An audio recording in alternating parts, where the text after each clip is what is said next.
your platform has gotten really big, so there's some responsibility to that. Weirdly big, yeah. Yeah.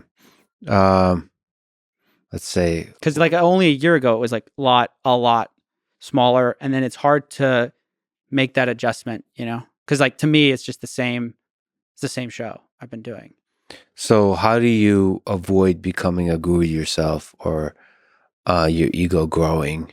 There's different trajectories it could take. Sure. One of which is you can start seeing everybody as a scammer, and only you can reveal it.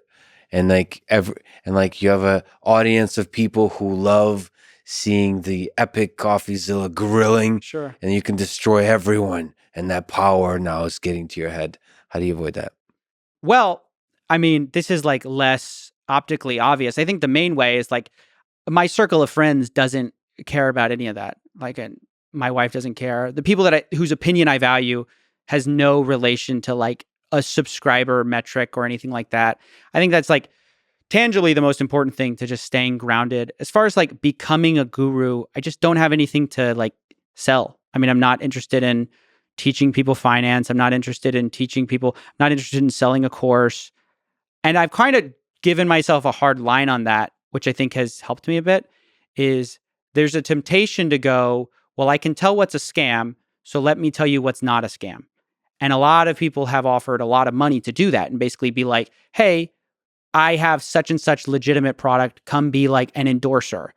And I just don't do that because I think it undermines a lot of what I do.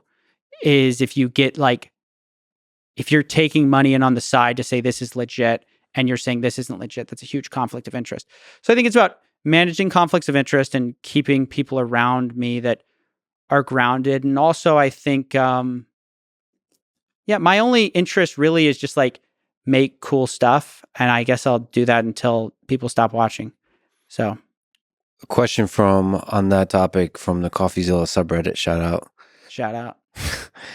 How does Coffee find the strength to maintain his integrity and resist temptation of being paid a great amount of money to advertise or promote a potential scam?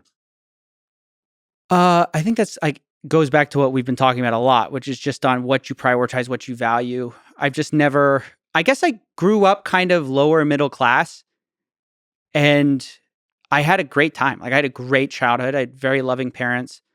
And because of that, I guess intuited at an early age that money doesn't do a whole lot. And I knew a lot of people who were way better off who had miserable childhoods because whether their dad was always gone at work or like they just had other family issues that just money can't buy.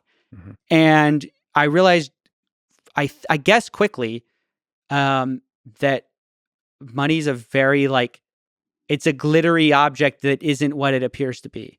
And so to me, I'm like, I'm having the time of my life making my show.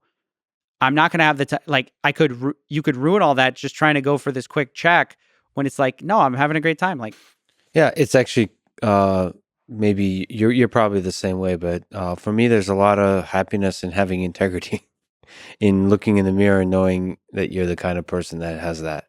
In fact, walking away from money is also fun because true. it's like promising your like it's showing. It's easy to like just say you have integrity. It's nice to like, I've discovered several times in my life that I have integrity. You get put like basically to the test. Yeah. I've said like I don't know if I publicly said, but to myself I say like you can't buy. There's a lot of things you can't buy with me, like for $1 billion, like $1 trillion. But it'd be nice to get tested that way. It'd be cool to see because you never know until you're in that room. It's true. Same with power. Given power, I'd like to believe I'm the kind of person that wouldn't abuse power, but you don't know until you're tested. So, anyway, you're in a really tricky position because you're doing incredible. I mean, you are a world-class journalist, straight up. And so there is pressure on that of like not having like erring on the side of caution with like having conflicts of interest and stuff like that. It's tough. It's a really tough seat to sit in. It's really tough. It's really tough, but it's unfairly tough, I feel like. But it's good that you're sort of weighing all of those. But that said, go donate to Coffeezilla. Donate everything. Support them. is a really really important human being.